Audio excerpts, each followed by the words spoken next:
जब पूरी दुनिया भारत और पाकिस्तान के बीच लड़ाई और इस दौरान रावलपिंडी से लेकर लाहौर और भुलारी से बहावलपुर में हुई तबाही की तस्वीरें देख रही थी, तब दुनिया के एक और कोने में कोहराम ने पूरे यूरोप को झकझोर कर रख दिया।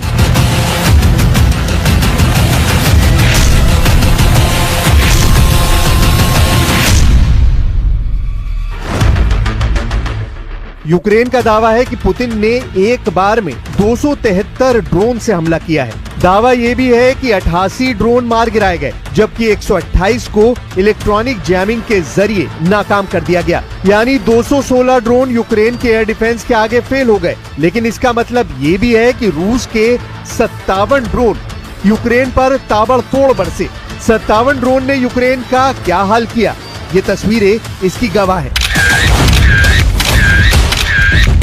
एक एक तस्वीर देखिए, यूक्रेन के अंदर रूस के ड्रोन का खौफ समझिए। यूक्रेन में इस नीली बस की हालत बता रही है कि पुतिन ने रहम दिखाने से इनकार कर दिया है।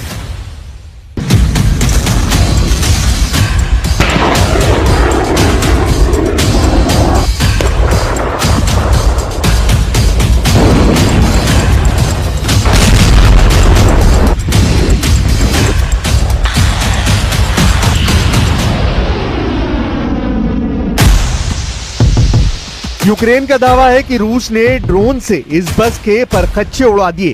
इस हमले में 9 लोगों की मौत हुई है, 4 की हालत बहुत गंभीर है।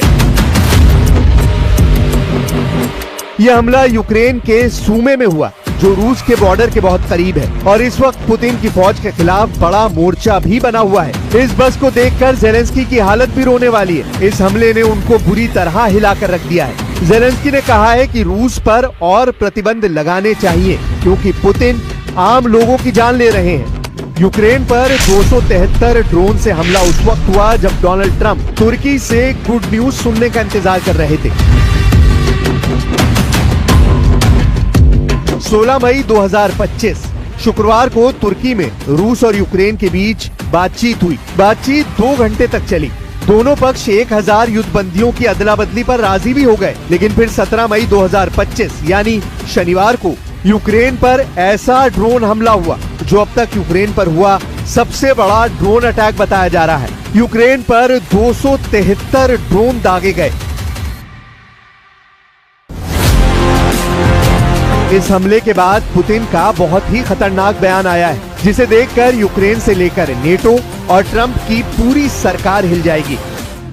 У нас достаточно сил, средств для того, чтобы довести начатое в 2022 году до логического завершения с нужным для России результатом. Для условий для долгосрочного устойчивого мира и обеспечения безопасности российского государства, обеспечение интересов наших людей на тех территориях, о которых мы всегда говорим. Там, где проживают люди, считающие русский язык родным языком и считающие Россию своей родиной. पुतिन ने कहा कि युद्ध का नतीजा वही होगा जो उन्होंने फैसला किया है। पुतिन ने कहा कि युद्ध लड़ने के लिए उनके पास कोई कमी नहीं है। पुतिन ने कहा कि इस युद्ध में वो हर चीज मिटा दी जाएगी जिसकी वजह से युद्ध करना पड़ा। पुतिन ने यह भी कहा कि इस युद्ध के बाद रूस की सुरक्षा सुनिश्चित हो जाएगी। पुतिन के इंटरव्यू के दौरान उनको करीब से देखिए। पुतिन के गुस्से, पुतिन के तेवर और पुतिन के इरादे का अंदाजा आसानी से लगाया जा सकता है। सवाल है कि तुर्की में जिस बातचीत की उम्मीद थी वो अर्दवान की जमीन पर बनते बनते बिगड़ कैसे गई? क्या तुर्की यूक्रेन और रूस के युद्ध में गेम चेंजर से ज्यादा गेम ब्रेकर तो नहीं बन गया है? ऐसा क्या हुआ कि पुतिन ने चंद घंटों बाद 273 ड्रोन से यूक्रेन पर हमला कर दिया?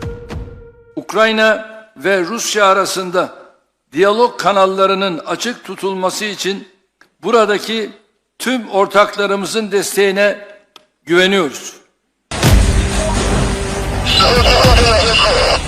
रूस ने शनिवार को जब यूक्रेन पर हमला किया उसके बाद ये तबाही हुई है। कीव और डोनेट्स्क के इलाके में हुए इन हमलों के बाद अंदाजा लगाया जा सकता है कि पुतिन कितने ज्यादा गुस्से में है। इससे पहले फरवरी 2025 में रूस ने 267 ड्रोन से बहुत बड़ा हमला किया था और अब मई 2025 के महीने में वो रिकॉर्ड भी तोड़ दिया है। रूस और यूक्रेन के बीच तुर्की के इस्तांबुल में शुक्रवार को जब बातचीत हुई तब वो मीटिंग 2 घंटों तक चली और फिर आखिर चंद घंटों में ऐसा क्या हुआ कि पुतिन ने फैसला कर लिया कि वो बैकफुट पर नहीं फ्रंट फुट पर युद्ध करेंगे। The Russian delegation has voiced a number of things which we deem unacceptable. We have a long experience of all kinds of talks with the Russians. Believe me, since 2014 there were many rounds. So I would say that the Ukrainian delegations knows well how to handle all of the things that might be voiced from that side, and the Ukrainian delegation handled it in a calm manner, basically outlining our principal position and still staying with our line. Ukraine ने meeting के बाद बताया कि रूस की सभी मांग मंजूर नहीं की जा सकती। यूक्रेन ने कहा कि रूस के साथ बातचीत का लंबा तजुर्बा है, यानी यूक्रेन बताना चाहता है कि पुतिन के साथ डील का मतलब है कड़वा अनुभव। डोनेस्क में यूक्रेन के एक मिलिट्री अड्डे से ये रिपोर्ट देखिए। यहाँ एक फार्म हाउस में यूक्रेन के एयर डिफेंस ऑपरेट करने वाली यूनिट रहती है। रूस से जब भी ड्रोन आते हैं तो वो डोनेस्क के इलाकों के ऊपर से भी निकलते हैं और यहाँ भी टारगेट करते हैं। यहाँ यूक्रेन के सैनिकों को उम्मीद नहीं है कि रूस से बातचीत में कुछ भी निकलेगा। Я думаю, що це неповага до нашої країни, президента. Якщо він сам наголосив на тому, що я приїду, будь ласка. Він акцентував, Путін, акцентував речі, що ми не хочемо мирних перемовин. Приїхав наш президент, приїхала наша делегація, він не з'явився.